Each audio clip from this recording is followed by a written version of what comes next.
match problem 6, parts A and B are pretty straightforward. If the other examples are making sense, these are just going to be more practice with those same types of ideas.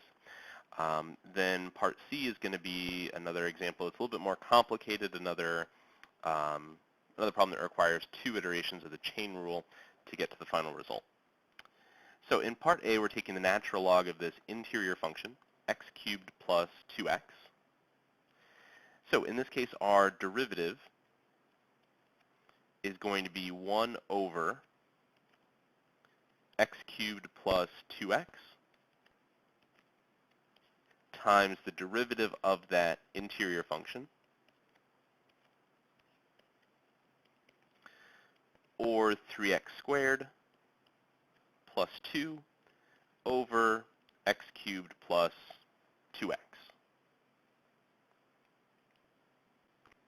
In part B, our interior function is 3x squared plus 2. So we have e being raised to some inner function. So this will be e to the 3x squared plus 2 times the derivative of that inner function,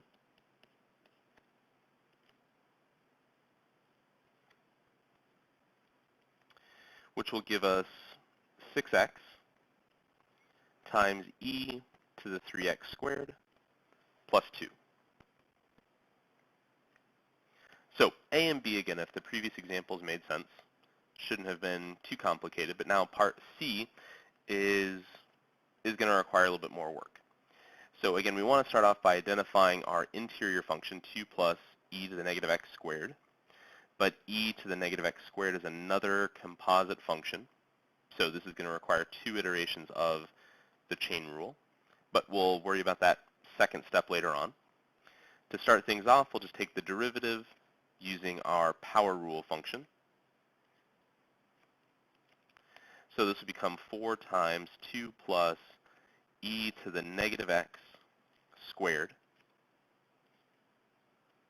to the third times the derivative of 2 plus e to the negative x squared. So the derivative of that interior function. So to take the derivative of this,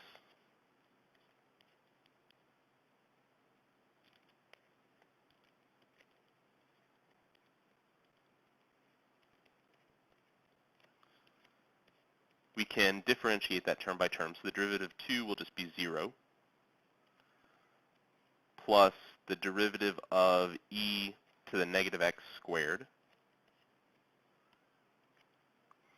where here, negative x squared is our interior function.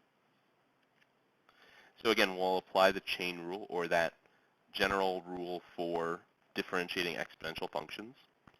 So this will be e to the negative x squared times the derivative of negative x squared, which will give us negative 2x e to the negative x squared. So this entire row of work was to figure out this derivative. So now continuing from that original problem, we have 4 times 2 plus e to the negative x squared cubed times now the derivative of that function is negative 2x e to the negative x squared, which we could rewrite as negative 8 x e to the negative 8x squared